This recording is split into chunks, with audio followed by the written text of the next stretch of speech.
ഷറഫുദ്ദീൻ, സുരാജ് വെഞ്ഞാറമൂട് തുടങ്ങിയവർ കേന്ദ്ര കഥാപാത്രമെത്തിയ ചിത്രമായിരുന്നു പടക്കളം എന്ന് പറയുന്ന സിനിമ. ആദ്യ ഷോ കഴിഞ്ഞപ്പോൾ മുതൽ മികച്ച അഭിപ്രായങ്ങൾ നേടിയ ചിത്രത്തിന്റെ ആദ്യ ബോക്സ് ഓഫീസ് കളക്ഷൻ റിപ്പോർട്ടുകൾ പരിശോധിക്കാം. വീഡിയോ ആദ്യമായിട്ട് കാണുന്ന സുഹൃത്തുക്കളാണെങ്കിൽ ഏറ്റവും പുതിയ സിനിമാ വിശേഷങ്ങൾക്കായിട്ട് ഇപ്പോൾ തന്നെ ചാനൽ സബ്സ്ക്രൈബ് ചെയ്തു.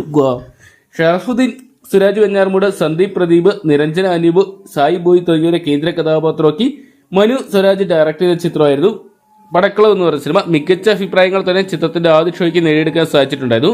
ഇപ്പോൾ ചിത്രത്തിന്റെ ആദ്യ കളക്ഷൻ റിപ്പോർട്ടുകൾ പുറത്തു വരുമ്പോൾ ചിത്രത്തിന് അത്ര ശുഭകരമായിട്ടുള്ളൊരു ഓപ്പണിംഗ് നേടിയെടുക്കാൻ സാധിച്ചായിട്ട് കാണുന്നില്ല. ചിത്രത്തിന്റെ ആദ്യ കേരള ബോക്സ് ഓഫീസിലും 35 ലക്ഷം രൂപ മാത്രമാണ് സ്വന്തമാക്കാൻ സാധിച്ചിരിക്കുന്നത്. ചിത്രത്തിന് ഇന്ത്യൻ ഗ്രോസ് കളക്ഷൻ അടക്കം ഏകദേശം 40 കോടി ചിത്രത്തിന് ആദ്യം പിന്നീട് സാധിച്ചെന്ന് അറിയാൻ സാധിച്ചിട്ടുണ്ട്. എന്തൊക്കെയാണ് മികച്ച അഭിപ്രായങ്ങൾ സ്വന്തമാക്കിയ ഒരു മികച്ച കോമഡി എന്റർടൈനർ എന്ന ലേബൽ സ്വന്തമാക്കാൻ സാധിച്ചുകൊണ്ട് തന്നെ ചിത്രത്തിന് കൂടുതൽ ഷോകളും അല്ലെങ്കിൽ കൂടുതൽ കളക്ഷനും വരും ദിവസങ്ങളിൽ സ്വന്തമാക്കാൻ സാധിക്കുന്ന നമുക്ക് പ്രതീക്ഷിക്കാം. കാത്തിരിക്കാൻ ചിത്രത്തിന്റെ വരും ദിവസങ്ങളിലെ കളക്ഷൻ റിപ്പോർട്ടുകൾക്കായിട്ട്.